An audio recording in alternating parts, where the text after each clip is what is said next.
I'm Carol Cohn, and welcome to Purpose 360, the podcast that unlocks the power of purpose to ignite business and social impact. We're going to have a very interesting conversation because we're going to see what the Trump administration has done for a number of months, see what's happening on a global basis. We've seen what's already happened with Justin Trudeau in Canada, and there's just so much change going on, which is why the conversation about purpose is so important, because purpose is a deep keel for companies to remain constant, to stick to their values, to know what they stand for. We've done a lot of research with our friends at the Harris Poll. And so I reached out to my dear friend, Wendy Salomon and Charlie Spinale, both amazing researchers and analysts. And I said, you know, guys, we have got to do a study asking the electorate, not just Dems, not just Republicans, independents and people of all different segmentations.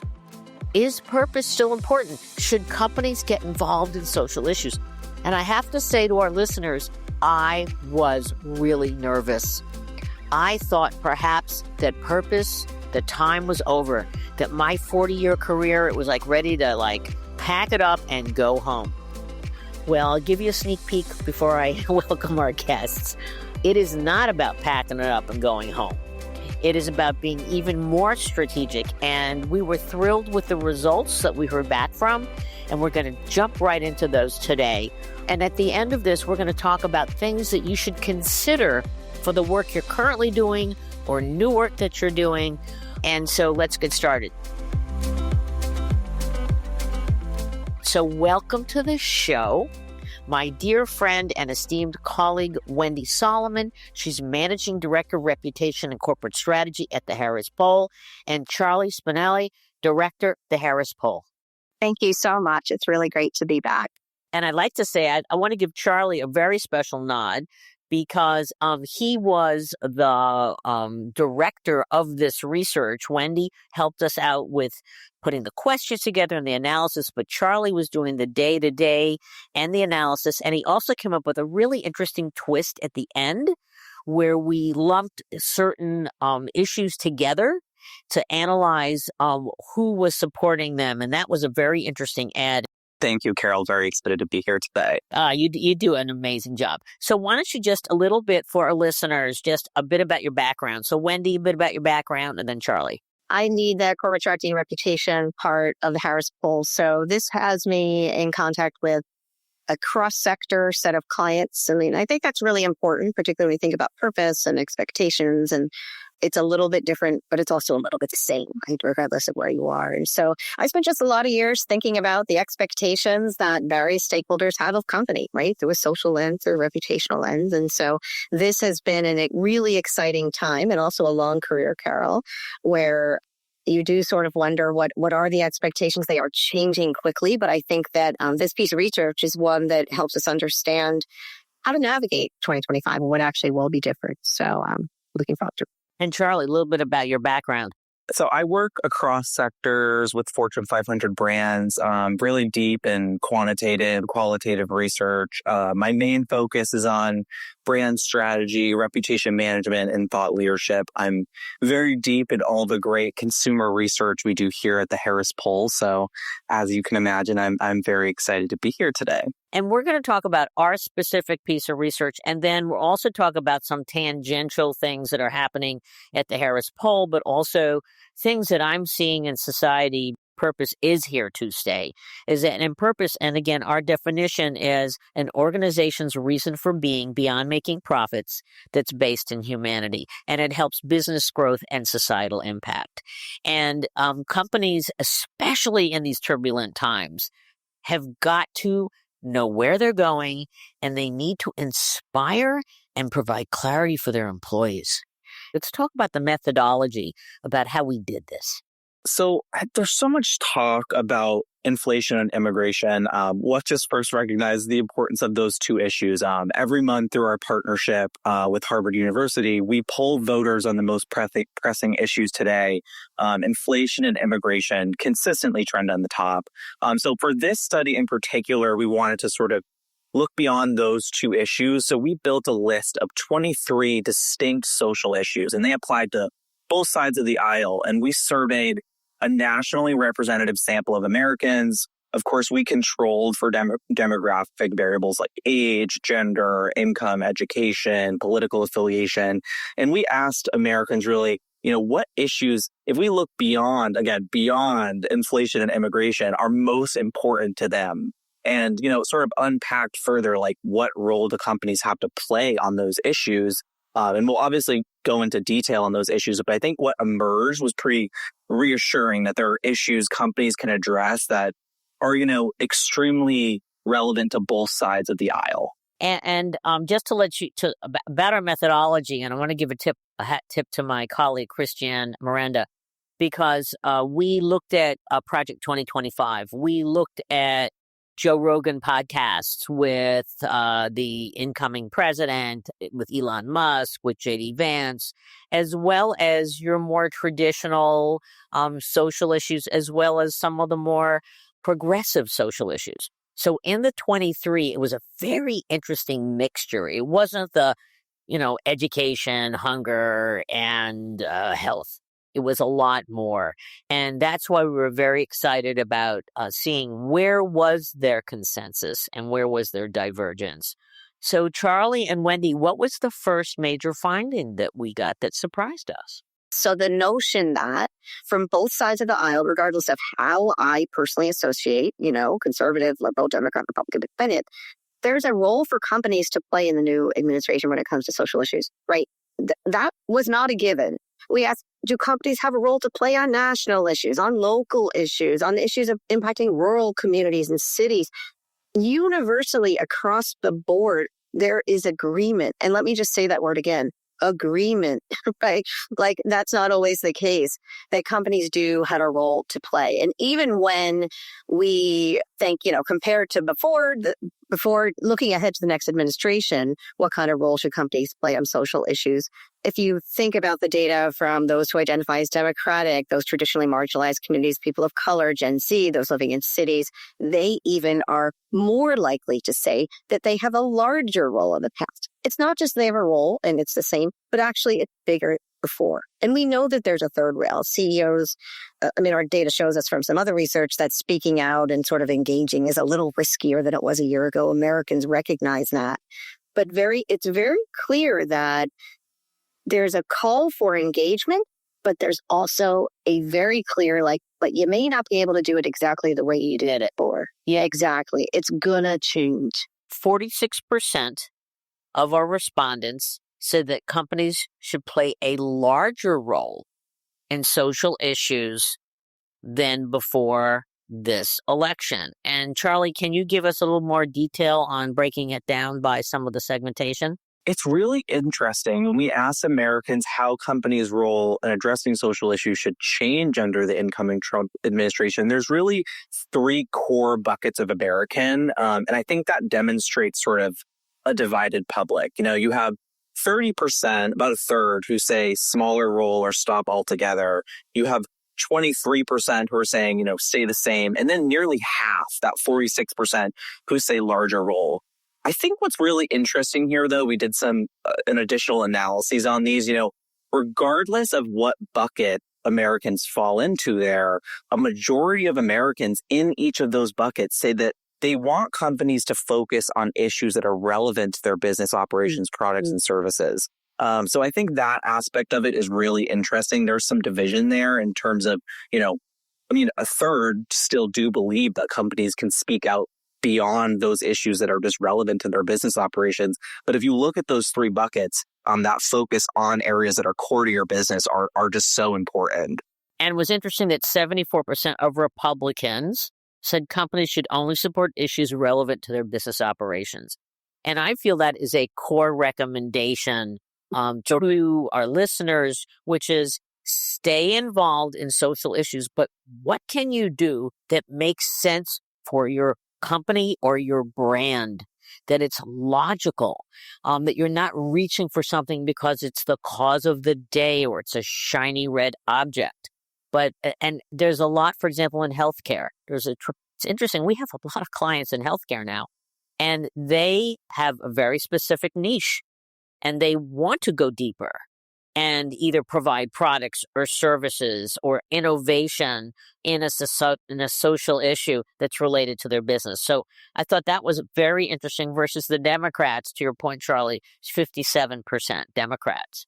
I'd also like to just give a detail on taking a larger role because, yes, Democrats did have a larger response to that. It was 61%, Gen Z 58%, Hispanics 52%, Black Americans 51%, and even Republicans, because everyone's saying, oh, they're not going to, they're going to say stop. Not at all. 1/3 of Republicans said that companies should take a larger role in social issues. I thought that was really fascinating. Can we talk about, play it closer to what you do as an organization? We also said, where should a company invest?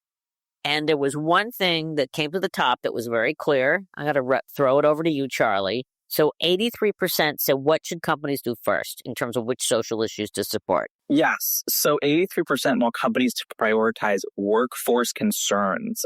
And I don't think this was surprising, given the ongoing challenges we see in the labor market today. I think obviously workplace expectations obviously have changed in an insane amount since COVID.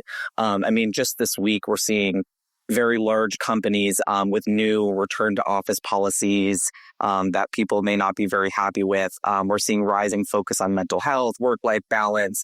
We're seeing layoffs, but also paired with demand for better compensation and benefits. It's complex.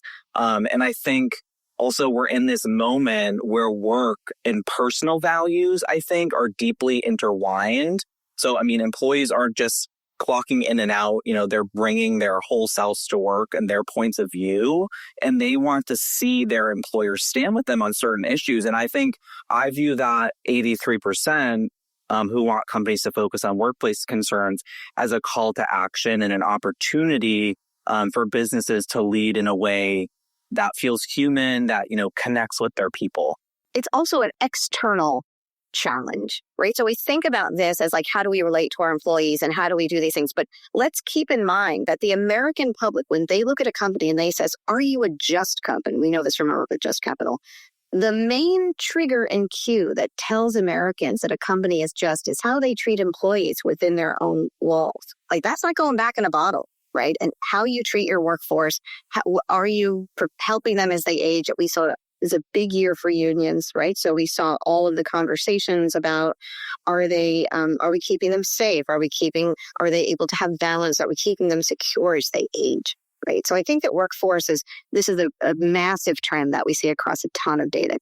This also gives a very nice bridge to one of the consensus social issue, besides focusing on the core stakeholder of employees, which was health and well-being. And as we put together a series of the 23 issues. We put them into buckets, and it was fascinating that across the board, it didn't matter what what political party you belong to, and it was almost 50% higher than any of the other combined issues. It was health and well-being, and interestingly, one of the key issues which popped out, which was really surprising, was care for seniors.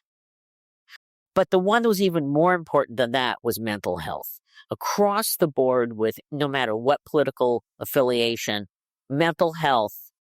Just to step back for a minute, I will also just talk a minute for the care for seniors one, because I think that is so interesting that when we ask them to exclude inflation and immigration, care for seniors is next, that number 3 issue. And I think that's huge because it tells us just how much that issue resonates. If you break down the data, if you look at the demographics, the age groups, it's really that Gen X and that boomer age group that's focusing on care for seniors. And it's people are asking, how are we going to care for the people who cared for us? And I think the need is so pressing as our population ages and more families are taking on caregiver responsibilities. And I think that obviously ties back to mental health.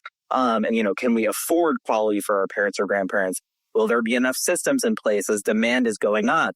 Will our loved ones be able to age with dignity? I think we weren't expecting that caregiver one to rise to the top. So I think that was really interesting.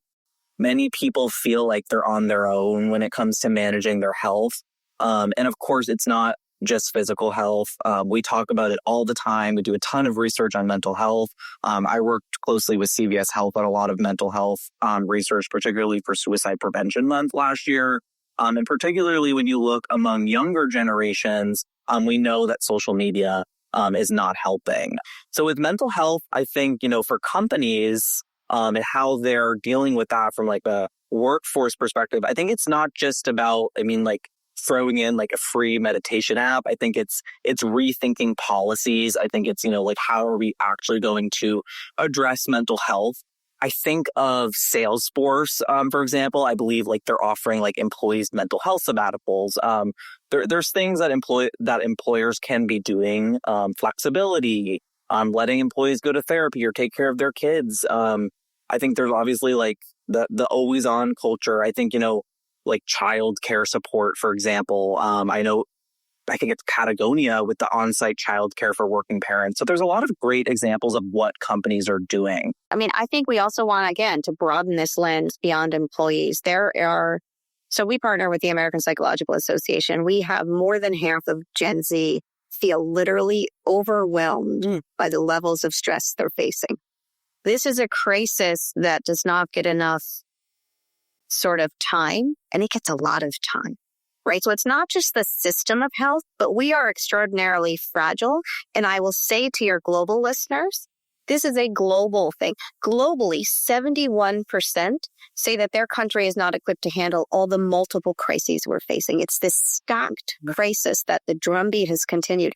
The majorities of adults around the world, and this is 61%, wonder if their home is at risk in the next 2 decades due to climate or due to geopolitics. Think of it. Wow. Think of it. In a 20-year horizon, are literally the ground underneath us is not stable, right? It's not surprising. More than half of Americans literally are making backup plans. We have second passports. Like, this is sort of unprecedented, right? Like, it even sounds weird to talk about, right? But it's that level of mental fragility. It's that level of risk. And so when we ask ourselves, that's a company backdrop. Yes, it's your employees. So yes, it's what you do internally, but it's your customers. Right. It's the people in their communities, giving them license to operate, license to expand their operations, right? Companies need to navigate the challenges and work for solutions and think about the role they could play in a broader, not just within their own 4 walls. I know that for those of our listeners that are a little bit more conservative about, I don't want to stick my neck out on this issue of mental health, joining coalitions is a wonderful way to have, quote, safety in numbers, so that the coalition can be supporting mental health in a special way, and you can be a member of it, and you can take a portion of it, bringing it into your company. I'd like to get into some of our recommendations in a minute, but is there anything else about the data, Charlie or Wendy, that you want to point our listeners towards? One other thing I'll mention before we get into the recommendation, I think obviously, as you mentioned, there was that sizable gap between Democrats and Republicans for support for corporate involvement. And I think, the gap, it sort of highlights this growing polarization and how people view their role in business. I think, for Democrats, they're okay with some of these more polarizing issues, climate change, LGBTQ rights, DEI. On the Republican side, I think there's a clear preference for business staying in their lane. And I think this division obviously creates a challenge for companies. I think taking a stand on social issues, I think, it can build loyalty with one group, but it can also alienate another. And I think businesses need to find a way to engage authentically, which I guess is part of the recommendation, and address issues that resonate broadly, like we found here today, like health and well-being.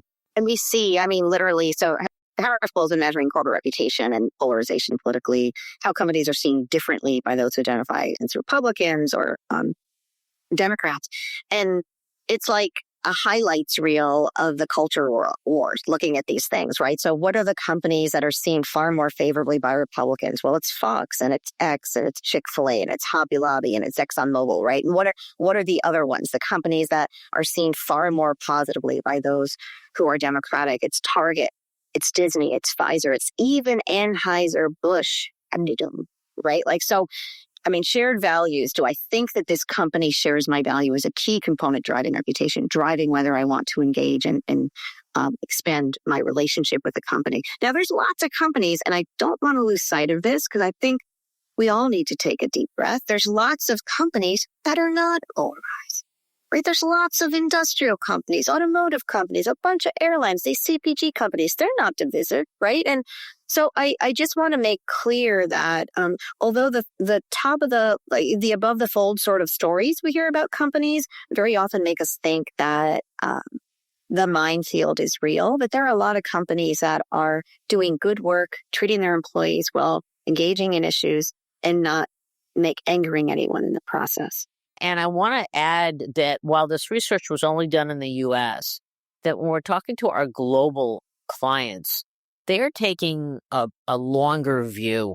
Most companies during the Trump administration should not go out there with a red cape in front of the bowl and shake it. But companies, we feel from what we're hearing from our clients and from our friends, will be very thoughtful about continuing to support their values and work with their employees. We're recommending to some companies it might be time to dust off a bit of your values and see, are they still relevant? Do they need a bit of tweaking? Well, I'm just I can't help but sort of applauding that comment. So from my thought is, what are the things that help us through turbulent times?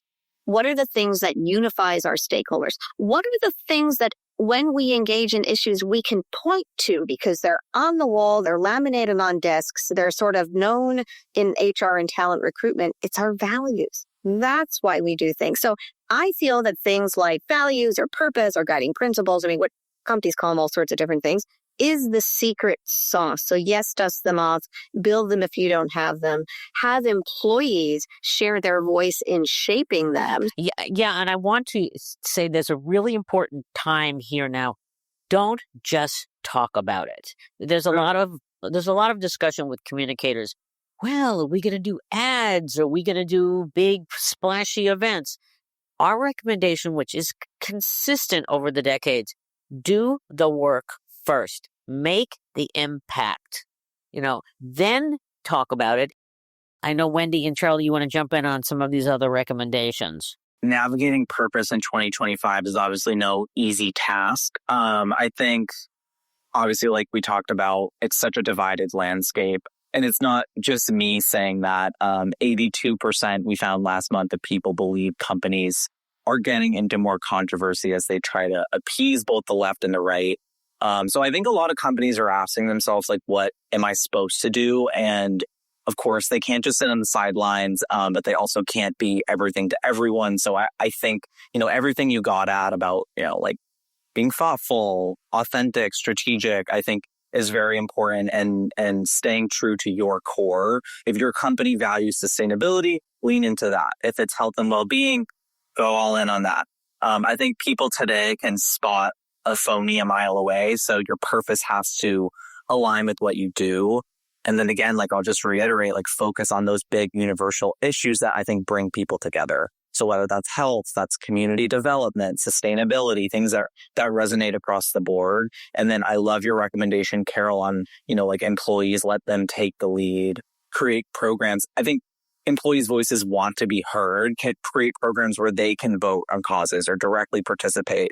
So that way your purpose or initiatives, they're not just top down, they feel personal and meaningful. They have to come from the inside out.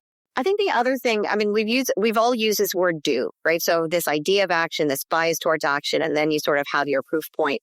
But I think we also need to be pointier in what we do.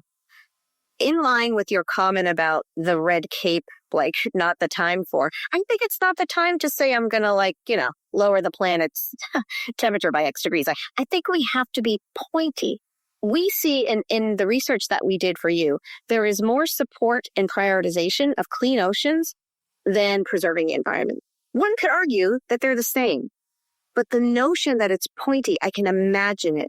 I can see it. I want a clean stream in my community. Exactly. So just like the red cape days are over, the broad generic proclamations are over, I think we need to understand issues, which is no easy task, right? This research helps us. It's going to differ a little bit by what's authentic by sector, what's authentic given a client's history. But to really not be generic, but to boil them down, to understand what matters. Words matter. Your level of ambition matters. I think there's a certain pragmatism that companies really need to keep it real in the years and the year ahead. I think pragmatism is a great word. I think there's also the power of local. You trust your employer. You don't trust the business overall. You may not trust government, but you trust your congressman. You trust your friends to give you recommendations. And what's interesting, I heard in a webinar the other day, they said, go offline, talk to people, talk to your neighbors. And because we have no idea with changes in regulations to social media, will there be any monitoring of what is fake news or not?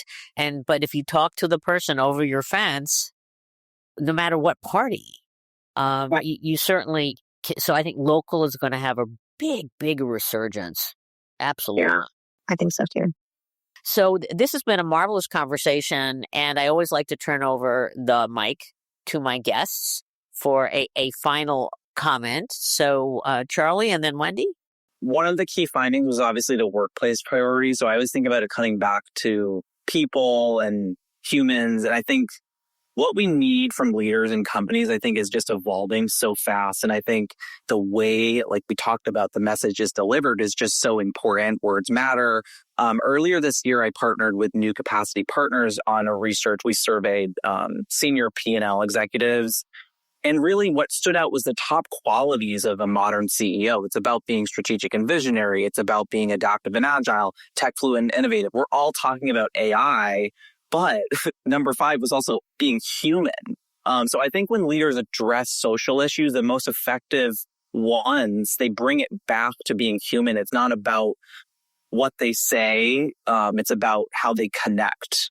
Empathy, authenticity. I think a focus on people at the heart of these issues is going to go a long way today.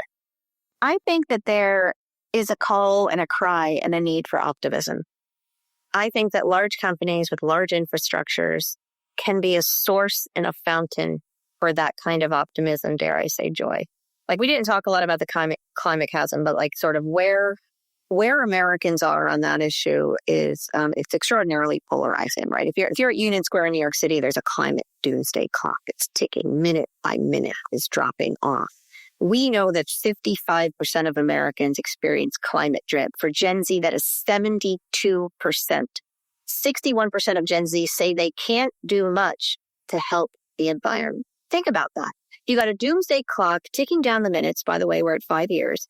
And more than half of Gen Z says, the ship has sailed. I can't do anything. No agency, perhaps no urgency, perhaps is it futility, resignation? I don't know.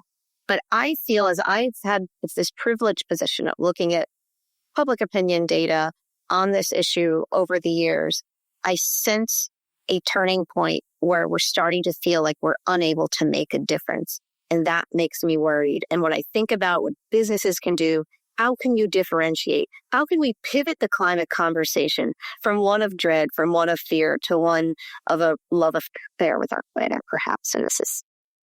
No, I love that comment. And by the way, we developed, I have to do a plug for Epic. We've created this amazing measurement diagnostic with our friends at Harris called Epic, and it's Employee Purpose IQ. And we've got a number of companies that are and we trust are going to sign some contracts to really analyze the depth of their purpose across their enterprise to see how it's working better. So I want to thank you, Charlie Spinale and Wendy Salomon. Every time we get together, one, we do great research together. And so I'm going to give a plug for you. So any last thoughts? I'll just close on optimism. I think that there is companies, there's still a crowded space, regardless of administration. If companies come at any of these issues with a source of optimism, if you look at our work with Milken shows a massive gap. You ask basic people, how optimistic are you of your local, national? Barely. Business leaders remain optimistic. Share it. Great. Super. Well, on that note, I think it's a great note to end. Thank you very much. Have a great year and keep doing the wonderful work that you're doing. with so many different clients. Thank you, Charlie. Thank you, Wendy. Thank you, Carol. Here.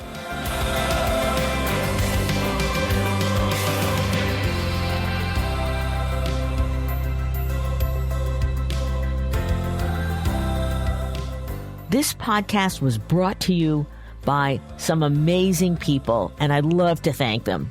Ann Hundertmark and Kristen Kenny at Carol Cohn on Purpose, Pete Wright and Andy Nelson, our crack production team at True Story FM, and you, our listener. Please rate and rank us, because we really want to be as high as possible as one of the top business podcasts available, so that we can continue exploring together the importance and the activation of authentic purpose. Thanks so much for listening.